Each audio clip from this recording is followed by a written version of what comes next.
ended up winning this at an auction for this original Pac-Man game for $45. And I'll go over part of the reason why I got it for so cheap.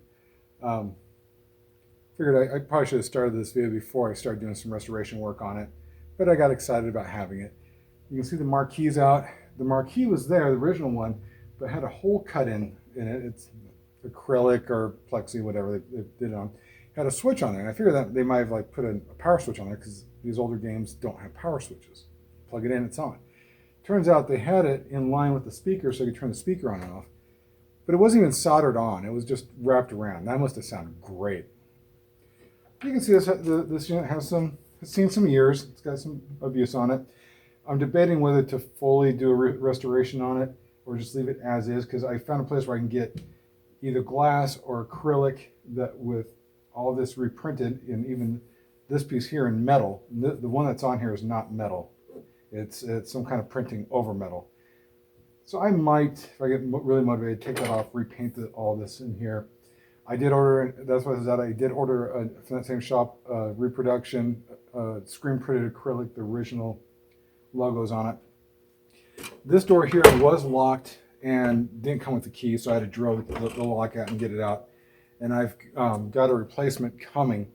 I only bought one because normally they use the same size keys on this, or locks for the depth, but I'm gonna have to use a deeper one on the back, which I have. I'll show you some stuff that's going on there in a second. But this way I can have them keyed the same, so I don't have to have two keys on this system. It's got this style of validator, which you can swap those out real easy.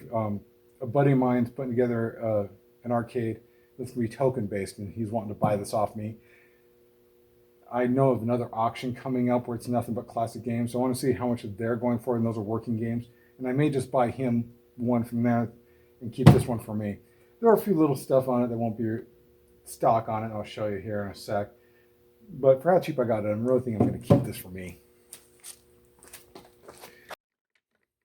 And if you look here on the side of it, they screwed a piece here, and on this side, I don't know what that was for. I'll take that off, but then I'll have some holes there. And on this side someone tagged it and put a little paint on it. What I'm thinking I'm going to eventually do on this is, on both sides, actually sand them down, repaint them. And then the same shop where I'm getting that acrylic done, they sell complete reprinted logos, you know, the emblems for both sides and the front. And so I'm thinking I may eventually strip everything down. I want to get it up and running first. So on these older video games, they're not driven off of a computer per se, but they actually have custom built circuit boards. And part of the reason why this went for so cheap is this circuit board was sitting in bubble wrap on the bottom here and not attached. And that's pretty much the only thing I've done so far is get this mounted back up. The guys that had originally sent it up for auction said that this board had gone out, they'd sent it in for refurbishment and claimed that it was refurbished. And so they let the auction house let me look at it beforehand. And let's see if I can get you in close enough.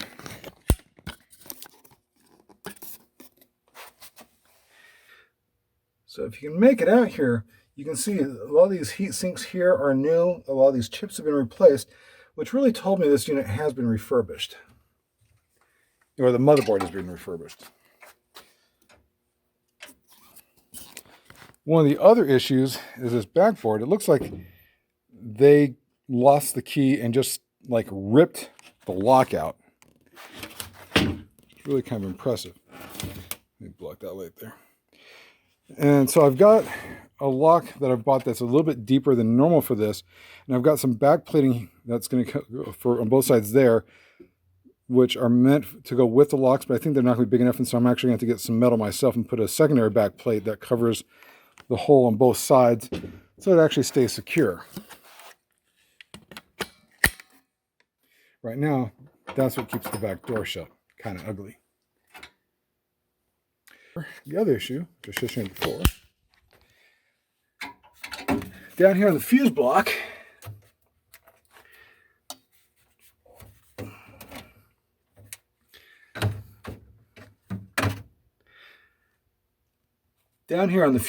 you can see this fuse right here. Part of the fuse clip is gone, and they were holding this in with the paper clip. And they wonder why they fried their main board. So I've got a new fuse clip coming to replace that 4 set there. You know, I'm not afraid of a soldering iron. They obviously were. The one other thing that's missing out of this box is the power cable. Did a little bit of research, and it's rather obvious that this is where the power cable hooks into this Molex. And so I've ordered a new Molex power cable to it. And really, once the Molex gets here, that'll let me know if the system at least works. Though I am going to wait to just plug it in before I replace that fuse clip, because that'll just kill things, and that's 15-minute swap out. So once I do the fuse clips and add the power cable, at least we'll know if this thing's up and running. And if it isn't, then at that point I got to figure how much money is worth spending into this. Because up and running, this is still be worth close to $1,000. So we'll see where it goes.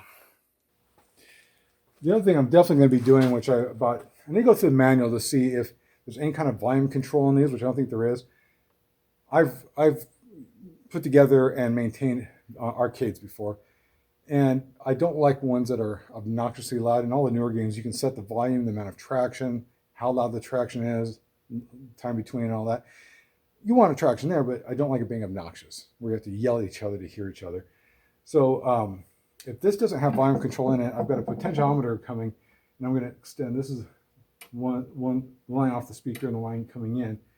And what I'm going to do is actually extend these down the back with potentiometer so that I can control the volume of the speaker. So that just gives me a little fine tune there, just so it's not quite as obnoxious. So assuming that the previous owners didn't have this on free play and actually were dropping quarters into it, this game's played over 84,000 games. I have to see if I can get that to roll over, and not by hand, but actually through playing it.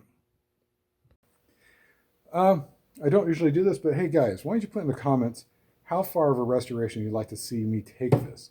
If you'd like to see it all painted down, or just do the bare minimum, keep it as authentically aged as possible. Let me know what you think. Oh, and of course do all the button stuff, subscribe and all that crap.